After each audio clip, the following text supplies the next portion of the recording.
মসজিদুল আকসার সম্মানিত ইমাম ও খতিব শায়খ আলী উমর ইয়াকুব আল আব্বাসী গুরুত্বপূর্ণ নসিহত পেশ করবেন।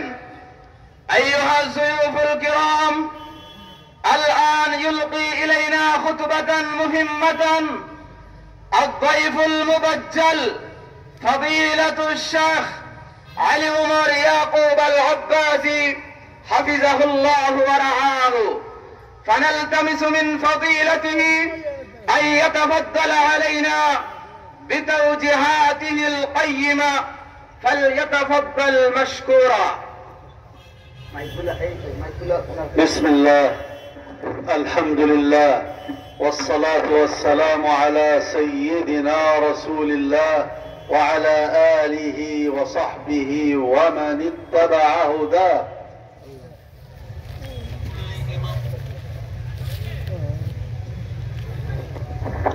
أعوذ بالله من الشيطان الرجيم. بسم الله الرحمن الرحيم. إنا فتحنا لك فتحا مبينا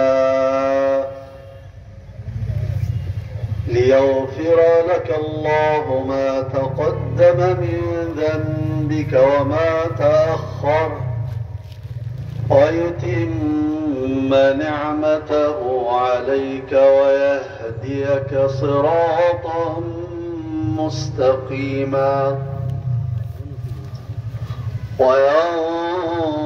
وينصرك الله نصرا عزيزا. صدق الله مولانا العظيم.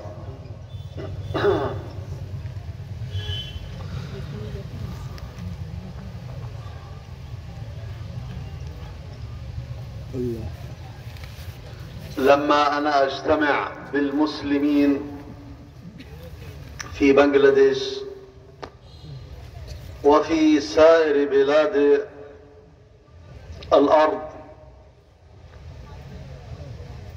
وأجتمع مع إخواني المسلمين، فورا أتذكر رسول الله صلى الله عليه وسلم، لأن هذه الأعداد وهذه الأمة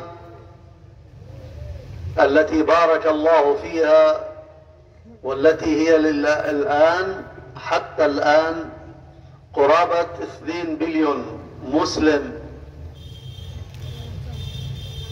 كيف جاءت هذه الأعداد بالبلايين؟ هذا بسبب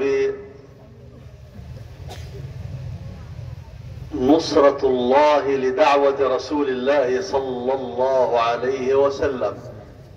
الله قبل دعوة نبينا صلى الله عليه وسلم، ودينه هو الدين الخاتم، لا يقبل الله سواه، لا يقبل غيره، ومن يبتغي غير الإسلام دينا فلن يقبل منه. نحن في فلسطين، أنتم في بنغلاديش، المسلمون في الهند، في الباكستان، في اندونيسيا، في ماليزيا، في تركيا، في بلاد العرب، في افريقيا، في تشاينا، في روسيا، في امريكا، في يوروب، مسلمون بمئات الملايين، آلاف الملايين. هؤلاء جاءوا إلى رحمة الله ودخلوا في دين الإسلام ببركة جهد رسول الله صلى الله عليه وسلم. لا أحد مثلنا في العالم، لا أحد مثلنا في العالم، لا الأمريكان مثلنا ولا الإنجليز ولا الفرنسيين ولا الألمان ولا اليابان ولا تشاينا.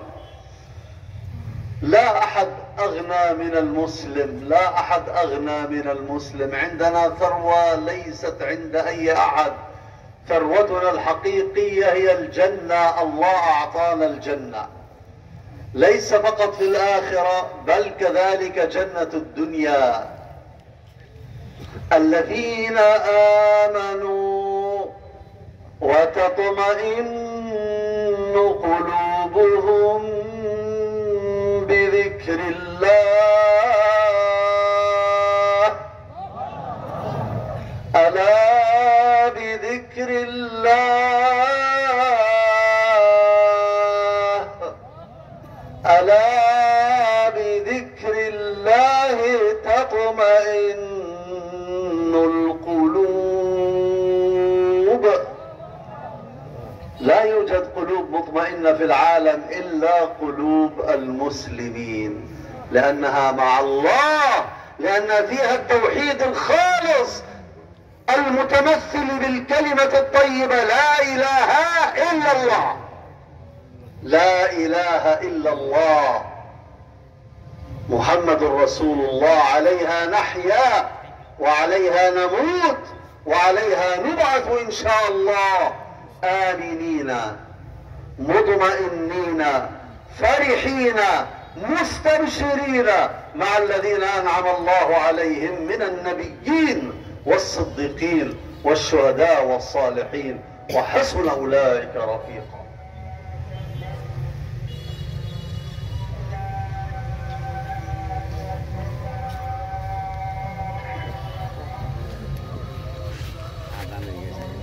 আজকে আমাদের প্রধান অতিথি ফজিলাতুল শেখ ডক্টর আলী ওমর ইয়াকুব আব্বাসী হাফিজাহুল্লাহ, ওনার বক্তব্যের শুরুতে উনি বলছেন সমস্ত প্রশংসা আল্লাহ রাব্বুল আলামিনের, যে আল্লাহ মেহেরবানি করে এই আসমান এবং জমিন সৃষ্টি করেছেন, চন্দ্র তারকা সবই আমাদের কল্যাণের জন্য সৃষ্টি করেছেন, এবং আমাদেরকে আল্লাহ তাআলা শুধু সৃষ্টি করেন নাই, ঈমান আল্লাহ তাআলা আমাদেরকে দান করেছেন।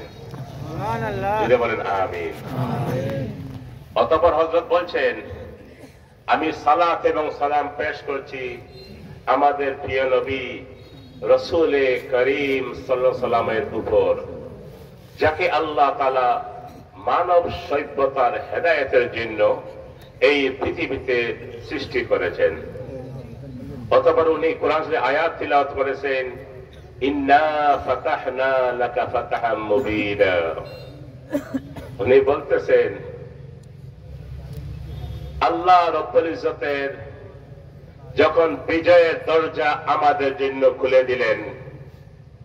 আজকে দেখেন মুসলমান, Bangladesh, Hindustan, Pakistan, Turkey, Indonesia, Malaysia, Europe, America, তুর্কিয়া, China, Russia, New Zealand, Africa, Switzerland, অর্থাৎ সমস্ত পৃথিবীর আনাচে কানাচে যত দেশ এবং রাষ্ট্র আছে, সেই সমস্ত রাষ্ট্রে যদি আপনি সফর করেন, কোন শহরে বা গ্রামে যান, আপনি পাইবেন কোনো না কোনো মুসলমান সেখানে পাওয়া যাচ্ছে।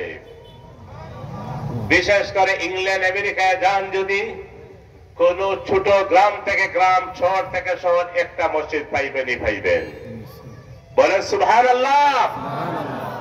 হযরত বলছেন সমস্ত পৃথিবীতে 2 বিলিয়ন মুসলমান বিচ্ছুরিত হয়ে আছে।